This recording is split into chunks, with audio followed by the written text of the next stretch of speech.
We normally start at 2 on the dot, but since we are also excited, I think we can start earlier.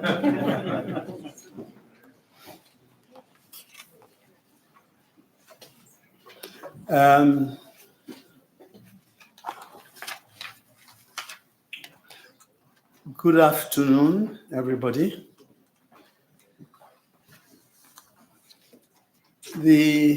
And welcome to this press conference. The Monetary Policy Committee, MPC, of the Central Bank of Nigeria, CBN, held its 298th meeting on the 25th and 26th of November 2024 to review recent economic and financial developments, as well as assess the risks to the outlook. All 12 members of the committee were in attendance. Decisions of the MPC. The committee was unanimous in its decision to further tighten policy and thus decided as follows.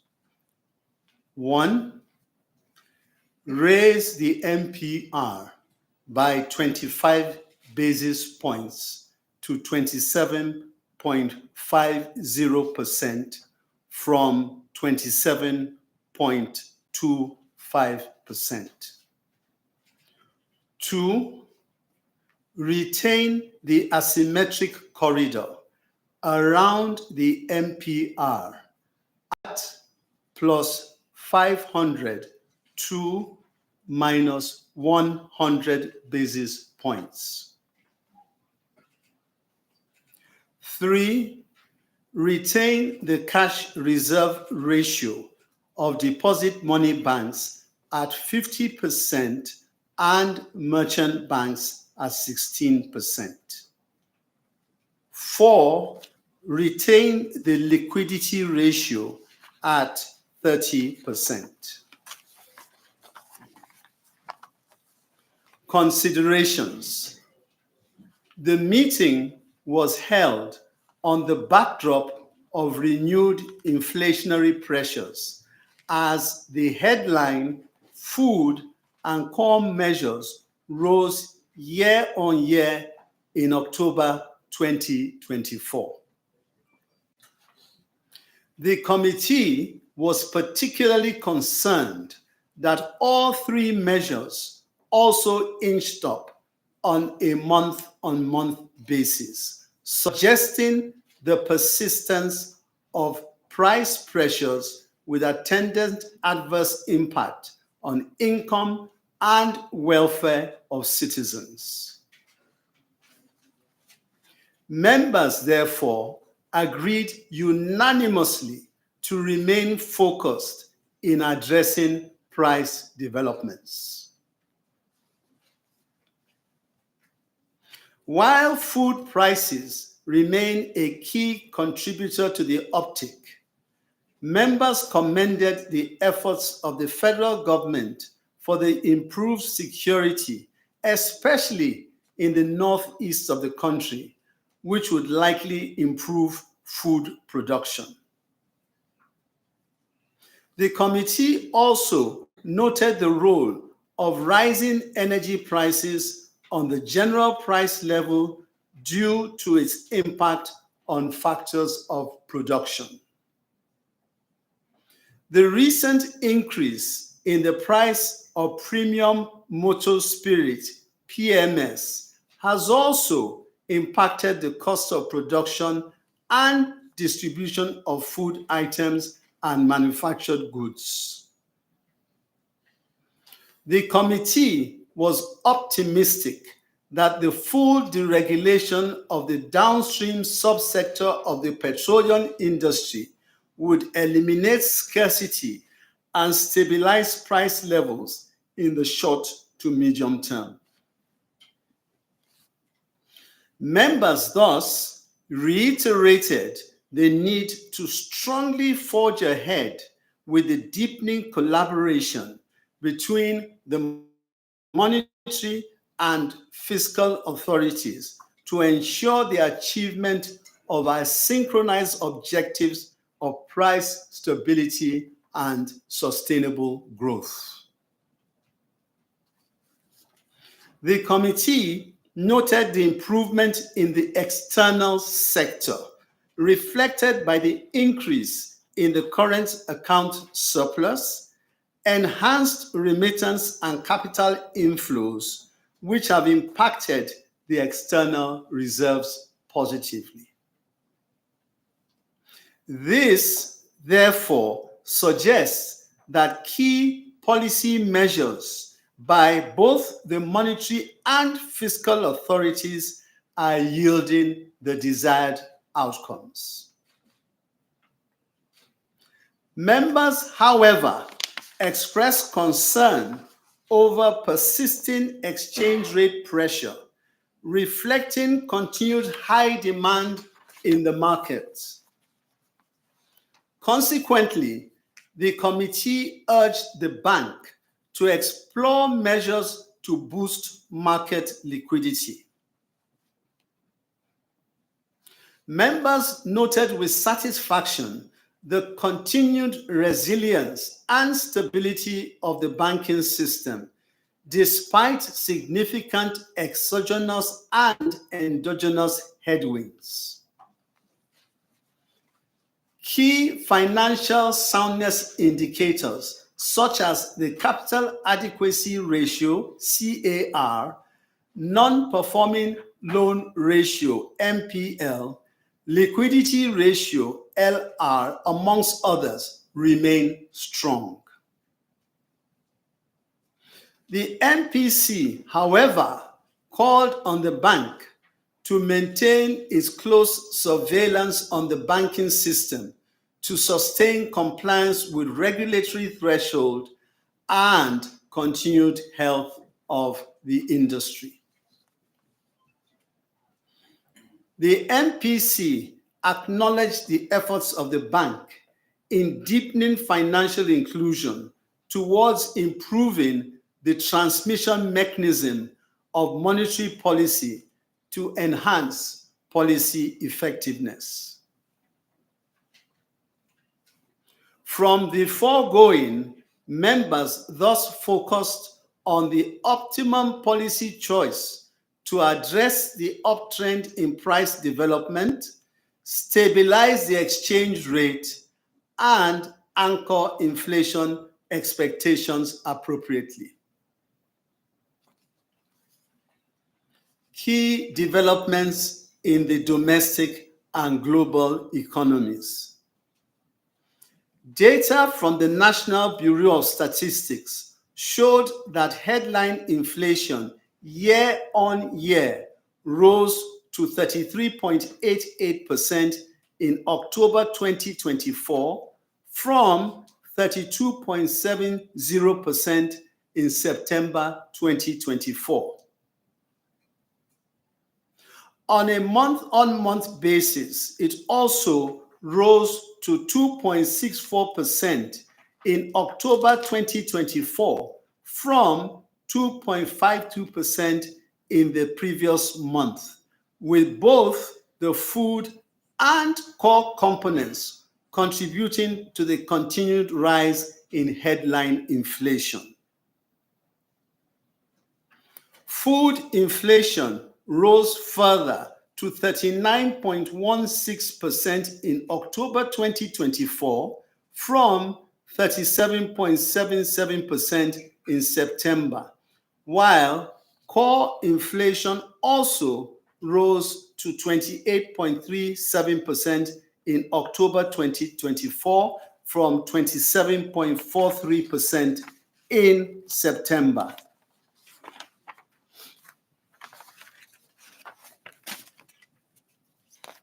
The MPC, however, noted the moderation in the prices of farm produce and commended the efforts of the federal government in driving increased productivity in the agricultural sector. The recovery of output growth was sustained, with real GDP year-on-year growing by 3.46% in the third quarter of 2024, compared with 3.19 and 2.54% in the preceding and corresponding periods, respectively. The growth was driven by both the oil and non-oil sectors, with a notable contribution from the services sector. The non-oil sector grew by 3.37% in the third quarter, compared with 2.80% in the second quarter, while the oil sector grew by 5.17% year-on-year, compared with 10.15% in the preceding quarter.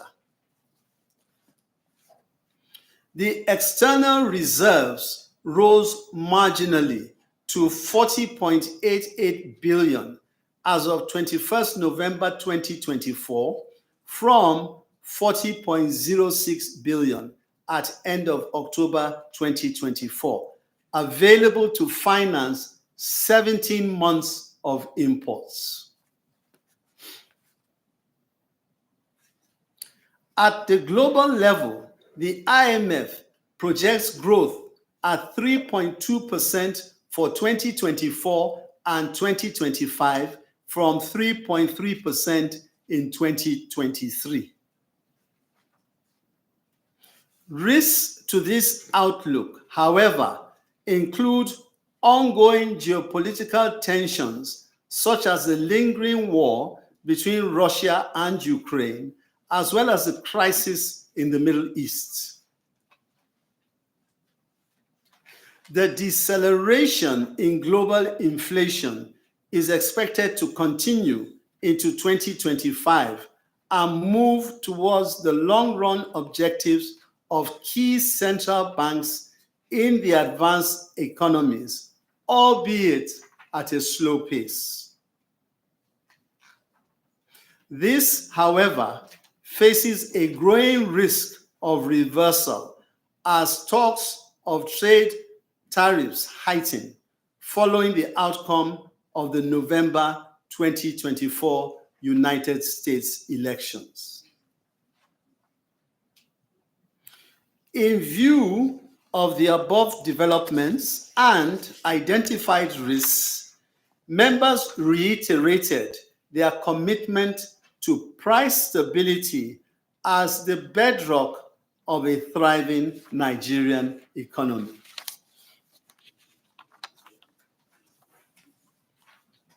The next meeting of the committee is scheduled to hold on the 25th and 26th of January 2025. Thank you. Thank you very much, Mr. Governor, sir.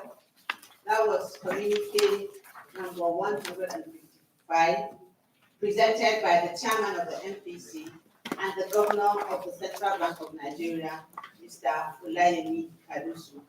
We'll now take questions from members of the press. Please state your name, your medium, and ask your question. Do not ask more than one question, please. Thank you. Very good afternoon.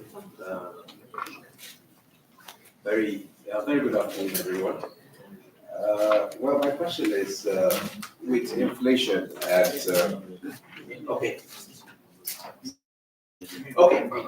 the name is Musa Wakar. I'm with MTA.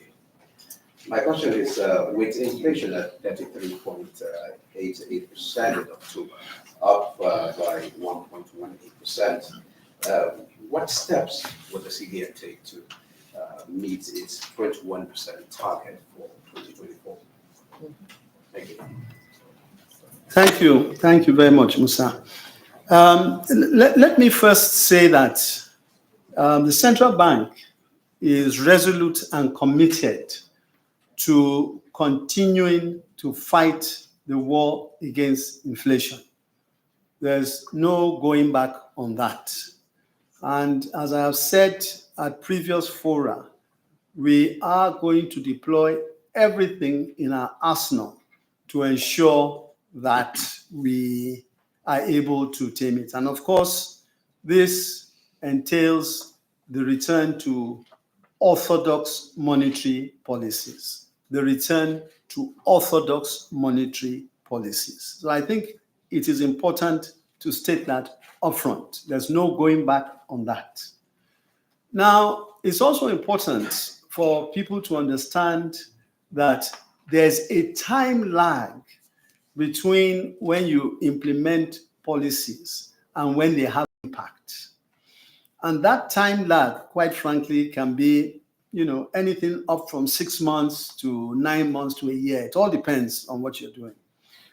Our own perspective is that we expect to see greater results in the first quarter of 2025. And you can do the math from the time we started tightening. So we expect to see this in the first quarter of 2025. In addition to that, we are working very assiduously with some of the relevant agencies to ensure that those structural impediments are handled appropriately. And as obviously some of these things themselves take time, supply disruptions and infrastructure issues, which we all know, and a whole host of different things. And ours is to collaborate, to advise, and to help such that at least we begin to make that transition to a point where these issues are adequately dealt with. On our own also, we are doing what we can within the limits of our market, and in particular the foreign exchange market. And by that, I refer to the fact that we appreciate that many times some distortionary elements come into a market, and that is why we as regulators, that's what we are there for. So we are ensuring that we're on top of the game and that the foreign exchange market operates at its most optimal manner, and so it will reflect the true value of the currency, and of course you have price discovery.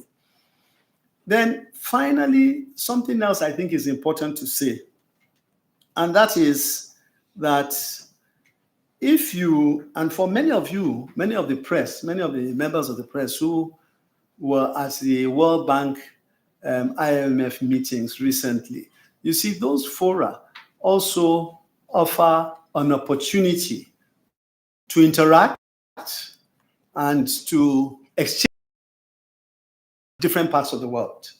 And really and truly, if they think those people that attend should get out of that, it is that. Talk to people in other parts of the world, see how they themselves have dealt with some of the challenges that we are facing. And you find out that we are not alone. We are not at all alone, and that the road of travel is similar. These things take time. You've got to stay the course and you reap the benefits. And for those who, again, have made it their duty to monitor how different economies handle these kinds of problems, if you talk to them when you visit these kinds of events, you can see that the expectation is that Nigeria definitely is on the right path and will continue to be as far as inflation and foreign exchange management is concerned. So I think the bottom line of all this is that these are all time-bound issues, and we do expect that in the fullness of time we will begin to see the reaping, the greater reaping of some of the benefits of the great tightening and the sacrifices that everybody in the country has made. My name is Mark Tibor from Leadership Schools. So there are reports already that the foreign exchange, the foreign reserve has risen, for instance, like you said, to $40.88 billion. That's a good achievement. And then the foreign remittances over $600 million. But I want to know what would be your reaction or your response to those who are concerned that despite this rise in foreign reserve and the foreign remittances, that the naira exchange against the foreign other currencies, especially the dollar and the pound sterling, is still very weak. What would be your response to that? Thank you very much. Yes.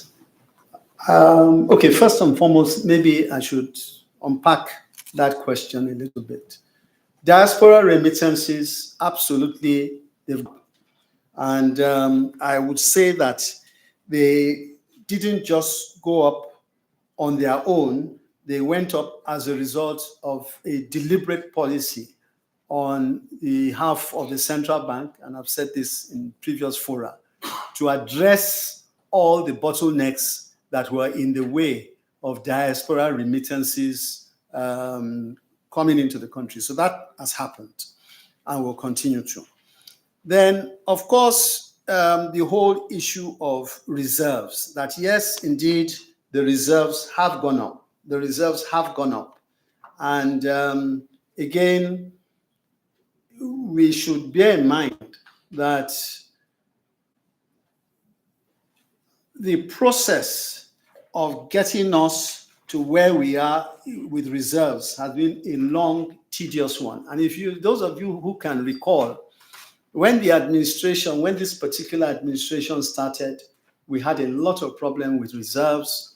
We had relatively lower reserves, early 30s, and we had a huge backlog. And happily, all those things are behind us now. They are behind us. And I think that is a clear indication of the fact that the policies that have been used have begun to bear fruit. They have begun to bear fruit. I mean, we can talk and talk and talk as much as we like. If the numbers do not play out in line with what we are saying, then really you're free to say it hasn't worked and you're a failure. But that is certainly not the case here. However, and it's very important to make a distinction here and to reiterate the fact that reserves are there for a multiplicity of different purposes, okay, not least of which is to create buffers in the event of unanticipated shocks. So they are not there to simply whittle away. They are there to, be used to more or less defend yourself where that becomes necessary. And when we talk about shocks that are not anticipated, I think we can see how the global economies are going this day. And that's why we spend time talking about this anytime we have an event like this, that there are so many uncertainties that you never really know where things can hit you. And a classic case in point, quite frankly, is COVID. Nobody anticipated that COVID would come the way it did, and the effects of that everybody saw. Then I also want to make the distinction between the value of a currency, and the stability of a currency. I think they are two separate things. They are closely interrelated, but they are two separate things. Okay, for us, we always talk about the stability of our currency and stability of prices. And we will never tire of talking about it, because that is the reason for having the Central Bank of Nigeria. The Central Bank of Nigeria is there to provide stability. Stability helps you to plan. We do all we can with all the tools available. And there are multiple tools, including ensuring that, people who are trying to game the system stay away from it, and sanctioning those with bad behavior, a whole host of different things, okay, to ensure their stability. Now, if you look and measure stability between June and now, you find out it has been stable. It has been stable. The currency has been stable. Now we go to the value of a currency, okay? And again, this is something I've made reference to in various fora. And that, quite frankly, isn't determined by any one entity. Less the central bank, by the way, because ours is to determine, to manage volatility and to manage how the currency pans out and to keep stability and price stability. But you cannot get away from the fundamentals of an economy in determining the strength of a currency. You cannot. You can wish it away, and it's not going to go anywhere. At the end of the day, all the various indices that go towards determining the strength of your currency, demand and supply, balance of payments, and I must hesitate here and say that if you listen to my communique, very positive balance of payments uptick in the recent quarters, very positive. And that's a sign of good things to come if it continues at that level. But those are the things, really and truly, that at the end of the day, determine the value of your currency. Fiscal deficits, and things around that nature. And of course, something that we should never take for granted, our own appetite for foreign goods. And I think this is an excellent opportunity for us as Nigerians, okay, to look at our economy and to say, let us have more interest in buying local goods and shunning importation.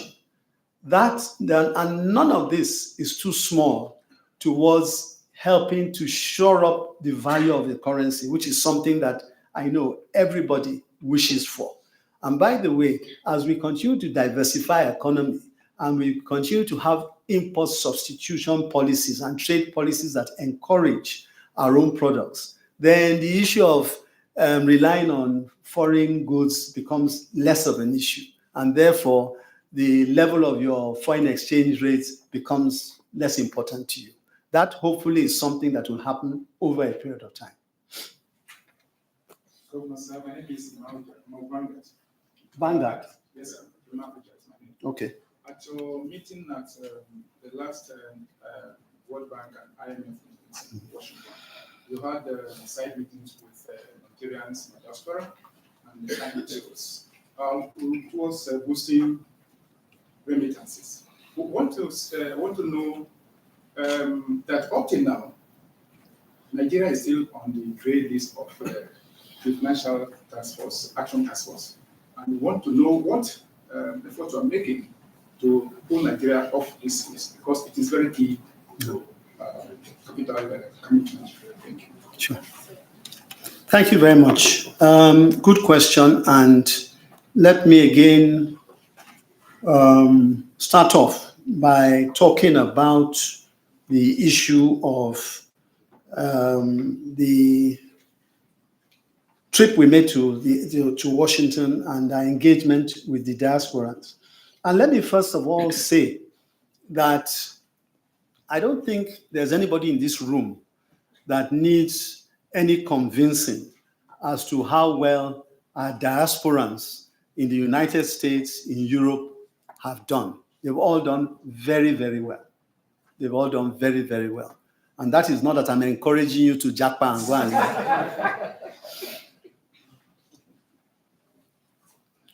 And we took this opportunity of our visit to engage with them. And don't forget that 6 months earlier, we had actually gone one step in that direction by engaging with the IMTOs at the time. We engaged with the IMTOs. And because obviously they are an agent between the diasporans and us. So we engaged with the IMTOs.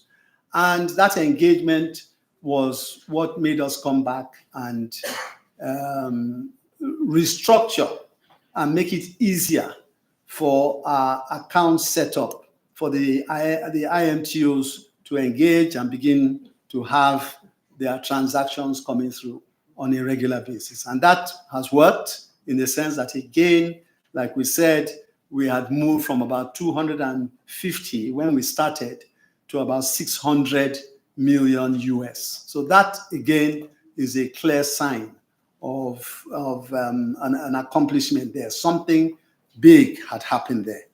So going this last time, we decided to go to two places. One is Houston, Texas, where there are a lot of Nigerian diasporans resident there, again, doing well for themselves. And then Washington, D.C., similar thing.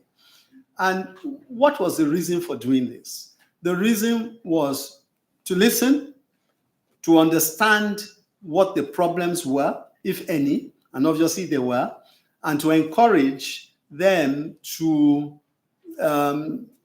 see and understand the changes that had been taking place in their home country and see how we could encourage them to begin to use the formal channels of sending money home, which they all do anyway. And in that respect, we went with some of the bank MDs and we went also with NIBS. So it was a partnership. We all went together and we had very, very fruitful deliberations with diasporans, listened to their problems, and came to certain conclusions, one of which, of course, was the frustration that many of them have had over the years, which we all know about anyway, in remitting money back and opening accounts in Nigeria.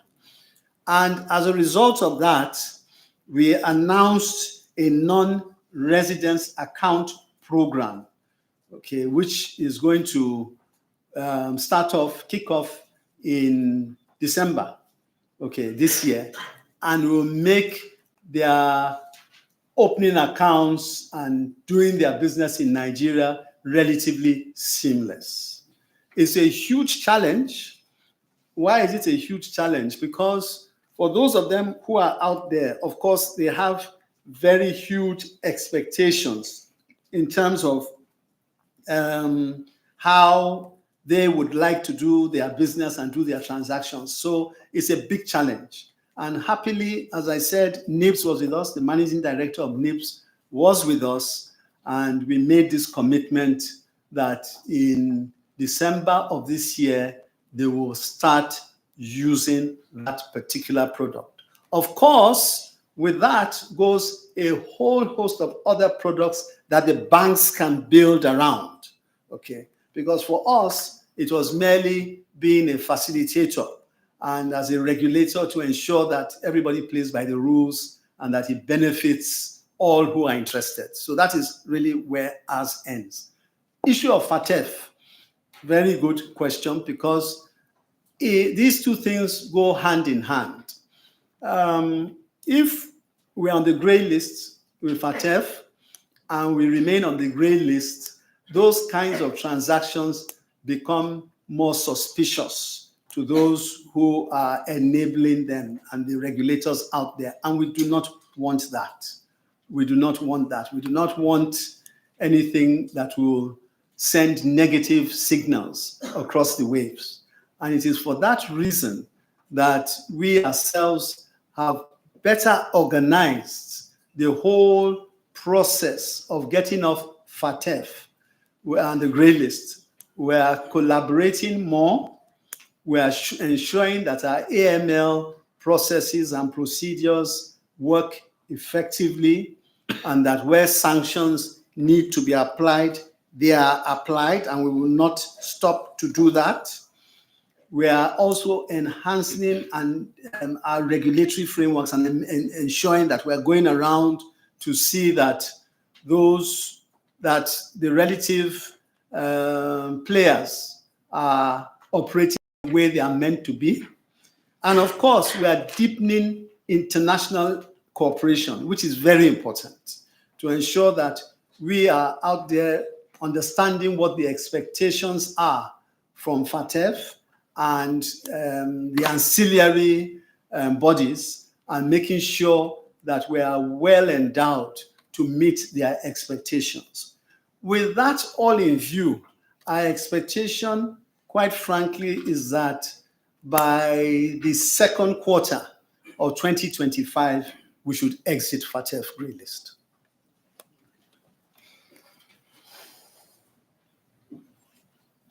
Thank you, Chairman. I've from Radio Nigeria.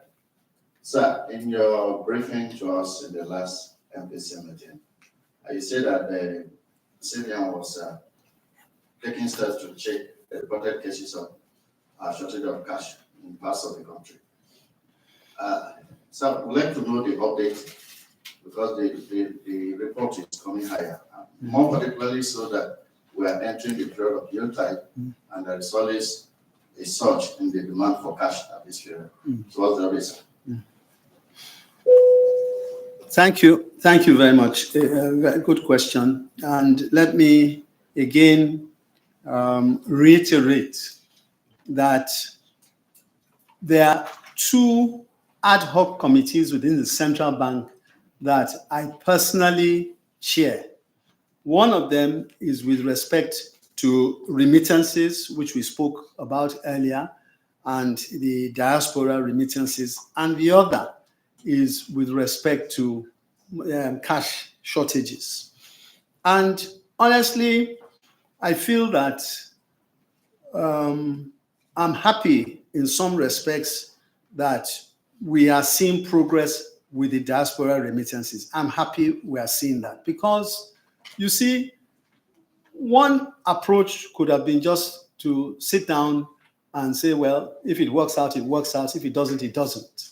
But one has to roll up his sleeves and ensure that you fight the battle and win it.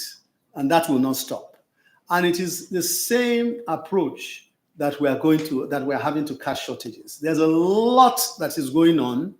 It's not a single area. It's multifaceted. But with respect to cash specifically, we're ensuring that all the deposit money banks are getting all the cash that they require. We're ensuring that is happening.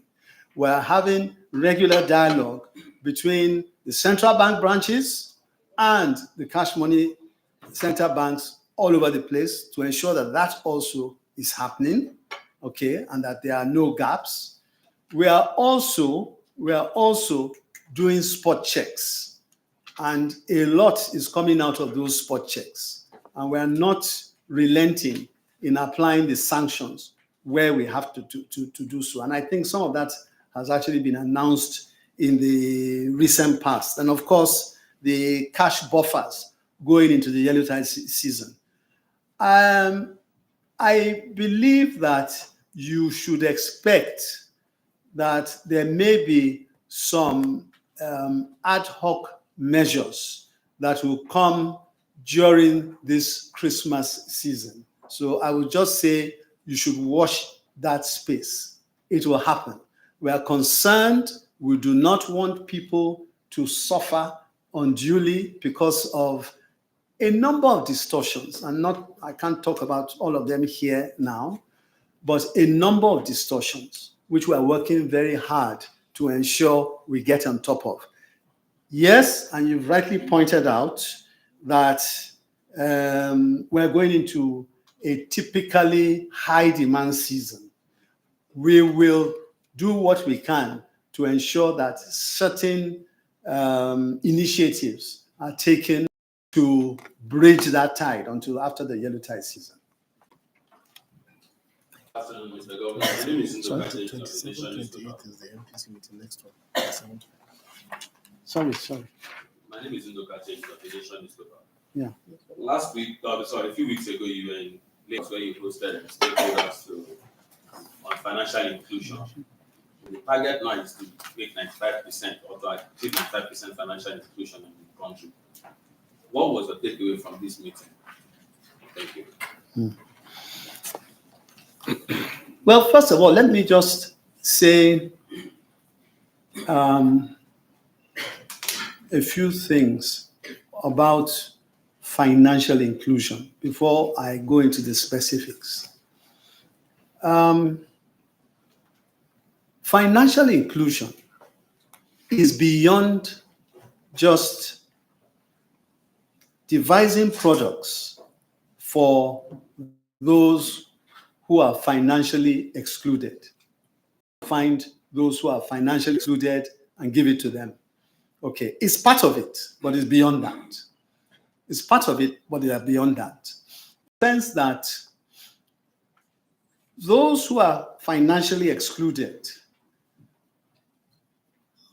and if you look at recent data from EFINA, you'll find out that roughly 30% of adult population are financially excluded, roughly 30%. What does that mean? Save, they can't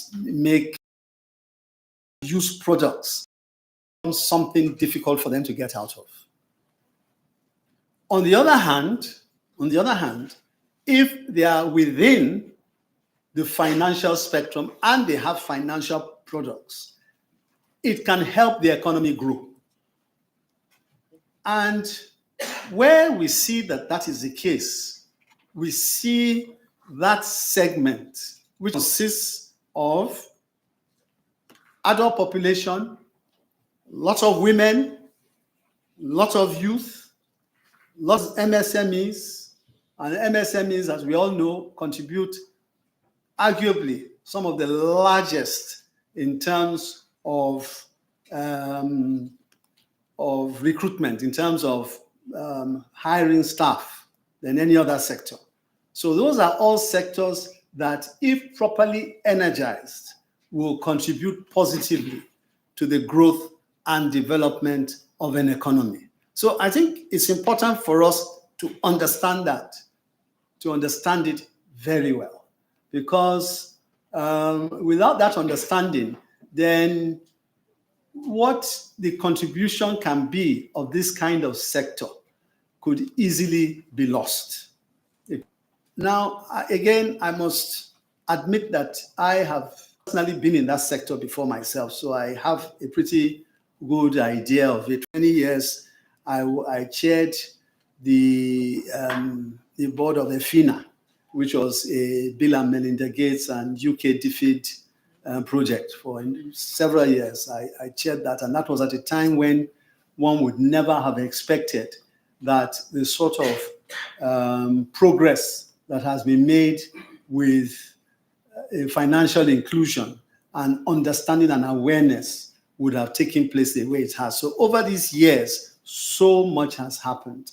And one is indeed very proud to see how central bank in particular over the years has been able to act as a catalyst for this kind of change. What I see going forward, a number of things, not least of which is public and private partnerships. Public and private partnerships to ensure that the two collaborate with each other and reach out to those who are financially excluded and bring them in. Oftentimes, there's a tendency for governments to work on their own, but it shouldn't be. Governments as the enabler and let the private sector come in and take their own rightful place and invest. That's why I gave you some of the background of what I have seen. Over the years, the government has the capacity to come in, make things happen, as we in Central Bank are trying to do. We had this conference we have convening power, we bring in all the different stakeholders and enable them to work together and grow a bigger pie and ensure that their products get to those who really need them. Of course, there's need to strengthen institutional capacity, and I think we are quite away from that. And that is something that I believe that with greater collaboration, not just locally, but also internationally, we will begin to see that happening. Then, of course, women. There is, unfortunately, women are disproportionately excluded from financial inclusion, disproportionately. And that is something that has to be focused on. One major initiative that came out of that particular event was that between the Central Bank, Development Bank of Nigeria, and the bank, we signed a code for women entrepreneurial financing. I think that is a major step going forward to ensure that the focus is there on bringing women in into that net. Then, of course, we should, one of the things that came out was the whole issue of mobile technology and leveraging the mobile networks to ensure that those who are excluded can come into the system and begin to enjoy the products that are there. And back to the issue of women, I must say something here. You know, with women, the evidence indicates that most women who make money, they end up, especially those people in the bottom part of the pyramid, they end up reinvesting in their families. And so that is a reason why there's an even greater impetus to ensure that we can bring women in and, you know, reduce the extent of exclusion, the disproportionate extent of exclusion that women have in our society. Thank you very much. Governor, sir, I have a question from Yume Kege, this day newspaper. Permit me, sir, to ask a question on behalf. She said, without meaning to preempt your remarks at this week's annual Bankers Dinner in Lagos, where you'll be giving your outlook for the Nigerian economy in 2025. What should Nigerians expect as we approach the end of the year and the beginning of another? Thank you. Thank you. Well, let me first say that this is a very important week for the central bank in terms of communication. It's a very important time for the central bank in terms of communication. Of course, starting with today, do we have this session? Okay, one could easily have the MPC meeting and happily go away. But we've made it a point of duty to address the press and use this as an opportunity through the press to get out to every Nigerian to explain the things we're doing and to be as open and transparent as possible. Why is this important? Because at the end of the day, we need to build trust. We need to build trust not only in Nigerians, but also with people internationally, because as you all know, central bank is not just about Nigerians. The international community, international banks, other central banks outside, they take a keen interest in dealing with us. And if they don't know what you are doing, and if they believe that you're telling them the right thing, then you can rest assured that you will only make marginal progress. For us, our key currency is trust. Our key currency is trust. And the issue of having this kind of engagement and having subsequent engagements this week, including between now and the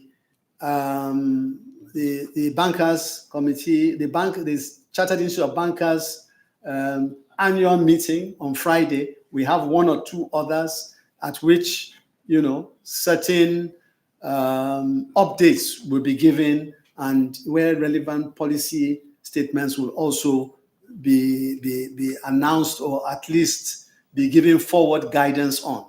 It is important that we see ourselves as responsible to others.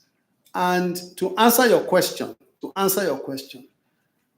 I believe that we will be going into the important annual bankers meeting with the mindset that a year ago we had the privilege of addressing bankers and Nigerians on where we saw things going in the had that privilege of doing so.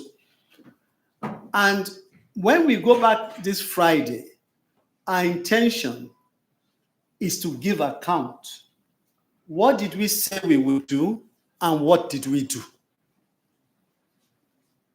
Secondly, is also to give guidance as to what people can expect the next year, knowing fully well that the year after that, we're coming back to account of what we said we would do and how well we did. Very broadly, I think in terms of specifics, I can assure you that between now and at the end of that Friday, we will stretch this as far as we believe is necessary, and we will, open up to all the things that we have done and where we stand on each and every one of those issues that we have committed to delivering on, and of course, giving very strong guidance of the road ahead. Thank you. One other issue, please, just, I don't know. Okay. One other issue just for your diaries, please. The next MPC meeting is January 27th to 28th. And at that forum, like I said, I'm hoping that this process of continuous dialogue and trust building will continue. Thank you all for listening. Thank you, sir. Say Merry Christmas. Well, it's not Christmas yet. Completion of this press briefing and the last one for the year 2024. Yes. Thank you. Thank you all for coming, and see you in January 2025. No. Yes, sir. Thank you.